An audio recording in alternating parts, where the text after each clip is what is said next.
Assalamualaikum warahmatullahi wabarakatuh. Rahayu, rahayu, rahayu. Om Swastiastu, salam, assalamualaikum, nam budaya, salam sejahtera untuk kita semuanya. Oke teman-teman, jumpa lagi dengan saya Mas Yunus RK. Bagaimana kabarnya pada kesempatan kali ini? Pasti sehat, kaya raya, sakti, bahagia ya, atau saya sehat, saya kaya raya, saya sakti, saya bahagia. Oke. Jadi slogan itu adalah masuk pada kata-kata ya teman-teman. Kalau di dalam Islam adalah al-kalamu nisfu doa. Jadi tidak hanya sebuah kata-kata, ucapan kita, batin kita, pikiran kita itu adalah doa. Kenapa? Al-kalamu nisfu doa. Jadi kata-kata adalah separuhnya doa. Dan doa itu termasuk juga pokoknya ibadah, ujungnya ibadah. Kenapa?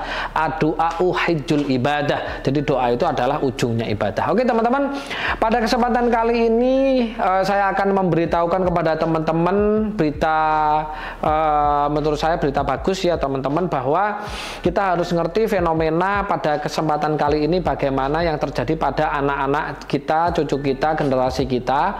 Kalau kita melihat fenomena di luar sana gitu ya, anak-anak sudah jauh dari agama, sudah jauh dari moralitas, budi pekerti, bagaimana banyak sekali kejadian-kejadian yang gangster lah, yang apa namanya bulian dan lain-lain.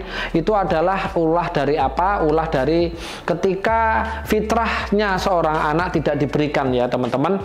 Kalau kita melihat cara pendidikan kita pada era tahun 90 gitu ya, 2000 ke bawah gitu kan, itu sekolah itu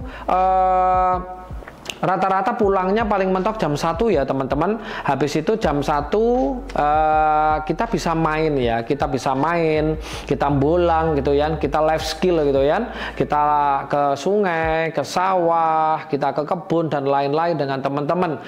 Nah, juga dulu tidak ada bimbel ya teman-teman, tidak ada les-les kayak gitu, karena saya belum pernah mengalami.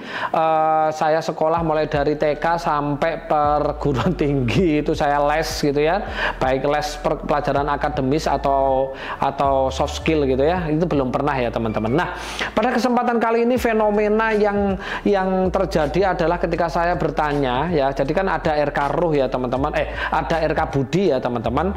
Saya selalu bertanya kepada anak-anak zaman sekarang ini, Gen Z dan Gen Alpha ini, gimana kamu menghadapi sekolahmu? Waduh, lelah, pusing, stres. Kenapa kok bisa seperti itu? Ya banyak ya, dari apa ya, dari pagi sampai sore, belum lagi mamah nyuruh les, belum lagi mamah nyuruh privat dan lain-lain, belum lagi nanti kalau nilainya jelek itu dimarah-marahin. Akhirnya mereka stres ya teman-teman.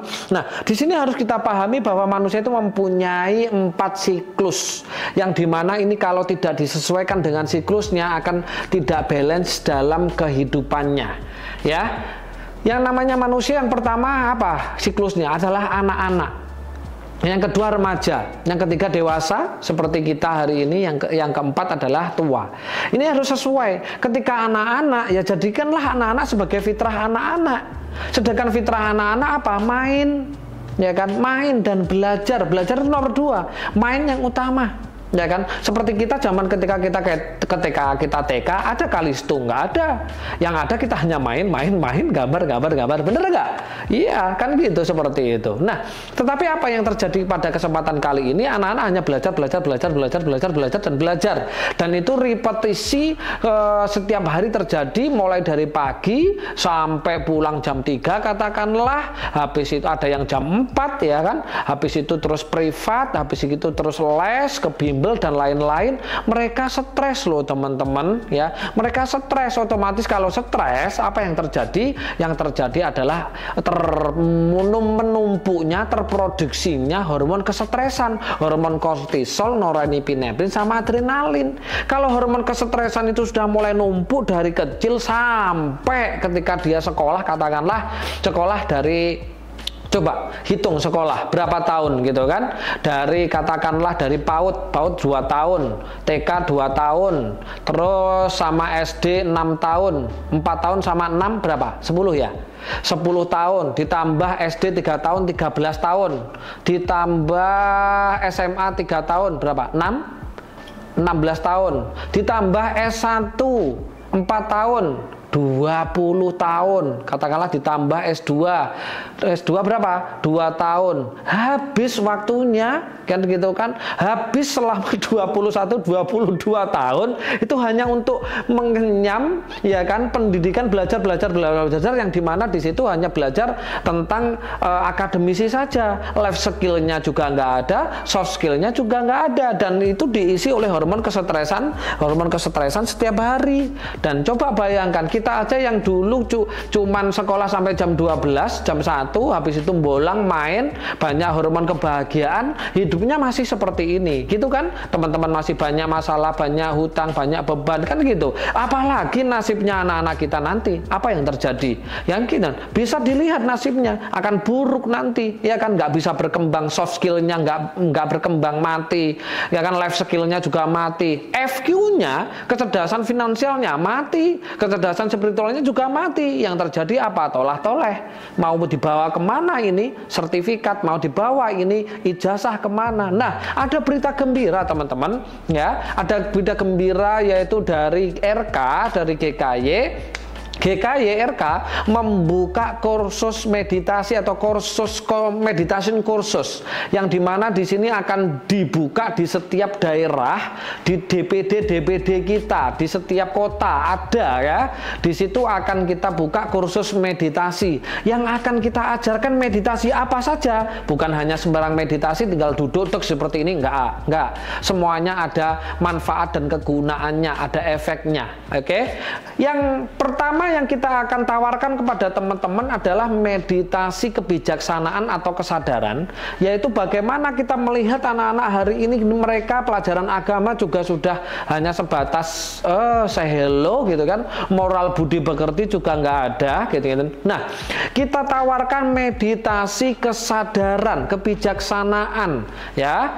Kenapa? Karena ketika anak-anak sudah kembali kepada fitrahnya, mereka akan sadar ya teman-teman, mereka akan sadar kembali kepada fitrahnya, mereka akan belajar, mereka akan bermain, tidak lagi mengambil alih jatah kegiatan orang tua. Dan ini akan dibuat meditasi kursus selama 10 kali pertemuan ya teman-teman. Dan tempatnya di mana? Di tempat DPD RK masing-masing. Di setiap kota ada teman-teman. Tinggal teman-teman daftar ke tempatnya lewat Japri boleh, atau daftar lewat boleh ya. Yang kedua meditasi ya, yang kedua adalah meditasi kecerdasan. Nah, ini yang harus dipahami teman-teman ya, bahwa ternyata ya cerdas itu ada komponennya, ada kelenjarnya ya, yaitu kelenjar namanya gland pineal teman-teman. Nah, gland pineal itu ya, gland pineal itu adalah kecerdasan ketika aktif, itu adalah kecerdasan spiritual dan kecerdasan finansial. Loh, ini yang dibutuhkan ketika manusia hidup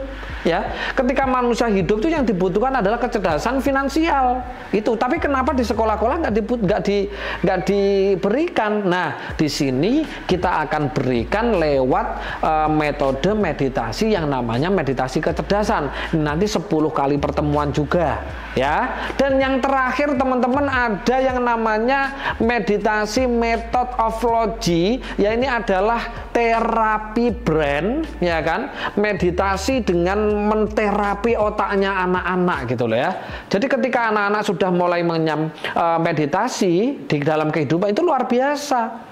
Loh, kenapa di Indonesia kan tidak dipraktekkan? Coba teman-teman bisa melihat di beberapa daerah, di beberapa negara yang sudah menerapkan meditasi.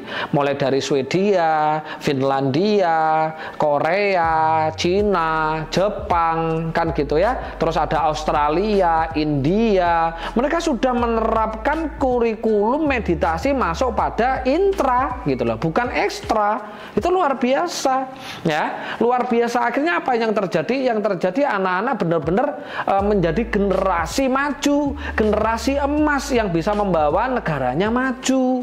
Nah, itu harus dipahami, karena kalau kita melihat kondisi fenomena hari ini, kita melihat sistem pendidikan kita yang setiap 5 tahun ganti kurikulum, ini juga akan memberikan imbas yang sangat signifikan kepada perubahan mentalitas anak-anak. Selalu berubah kurikulumnya, kan seperti itu. Nah, yang namanya anak-anak di situ ada harus yang namanya tidur siang ya teman-teman. Gunanya tidur siang itu untuk memproduksi hormon melatonin seperti di Cina. Di Cina itu ada sekolah yang dimana, mohon maaf ya, yang dimana mewajibkan siswanya untuk tidur di kelas. Kenapa? Karena apa? Karena untuk memproduksi hormon melatonin, hormon penyeimbang untuk kecerdasan. Tapi apa yang terjadi ya? Yang terjadi di sekolah kita, sekolahnya full day teman-teman. Ya, bolehlah kita meniru sekolah full day gitu ya dari Eropa gitu kan. Nah, Eropa itu si iklimnya itu cuman iklim ya kan, ada 6 bulan itu iklim musim apa namanya? Apa itu musim semi atau musim apa itu ya. Nah, 6 bulan itu musim salju. Akhirnya apa? Sekolah hanya masuk 6 bulan, makanya dijadikan full day. Lah, tapi di kita ya kan sepanjang tahun anak-anak disuruh full day, berangkat pagi pulang sore, belum lagi kursus akademis, kursus yang lain, dan itu berbahaya sekali. Apa? Karena anak-anak stres, karena fitrahnya anak-anak yang main nggak ada gitu loh, akhirnya nggak terproduksi hormon-hormon kebahagiaan. Nah, dari model seperti ini, siklus model seperti ini, kami dari RK, dari GKY memberikan solusi supaya anak-anak gitu ya, supaya anak-anak tidak selalu yang selalu memproduksi hormon kesetresan. Dengan melakukan meditasi, dia akan memproduksi hormon-hormon kebahagiaan, hormon dopamin, hormon serotonin, hormon melatonin. Akhirnya seimbang gitu kan? Akhirnya seimbang, akhirnya akademisinya dapat, kecerdasannya dapat, soft skill-nya juga dapat, life skill-nya juga dapat. Nah, itu teman-teman berita yang apa namanya saya sampaikan, bahwa silahkan ya teman-teman ya, jangan skeptis tentang meditasi. Tapi meditasi itu bukan hanya duduk gitu aja, anak-anak cuma duduk, ada tata cara, ada metodenya, ada titik fokusnya, ada yang macam-macam. Dan ini pernah saya ini pernah diteliti, jadikan tesis ya oleh istri saya ketika saya diundang di SMP 1 Badas gitu ya. Saya disuruh menangani kelas yang super duper gitu kan, super duper lah, sampai guru-guru meng-blacklist merah, nggak mau ngajar lagi karena satu kelas itu ternyata isinya dari hasil broken home dan juga ada anak-anak pang gitu ya. Nah, di situ aduh, sudah didatangkan peruqyah, didatangkan kiai, didatangkan motivator, tetap seperti itu yang terjadi. Akhirnya saya didatangkan, saya ajari meditasi 1 minggu sekali selama 1 bulan. Luar biasa perubahannya teman-teman, dan ini diteliti di tesis istri saya ya.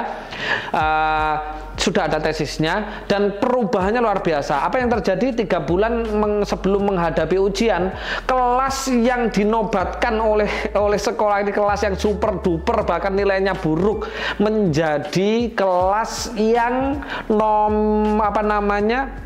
ini sekitar tahun 2016 kalau nggak salah ya, menjadi nilai terbaik sekecamatan Badas. Nah, luar biasa kan, bahwa meditasi itu sebenarnya sangat-sangat bermanfaat untuk diri kita. Dan ingat, tidak menyalahi aturan agama manapun ya teman-teman, bahwa meditasi itu, karena apa? Tidak ada satupun nabi di dunia ini yang tidak bermeditasi. Nabi Muhammad meditasi selama 15 tahun di Gua Hira ya kan. Ada juga ya kan nabi-nabi yang lain yang mereka juga bermeditasi. Ada Nabi Isa, ada Nabi Yunus gitu kan, ada Nabi Ibrahim.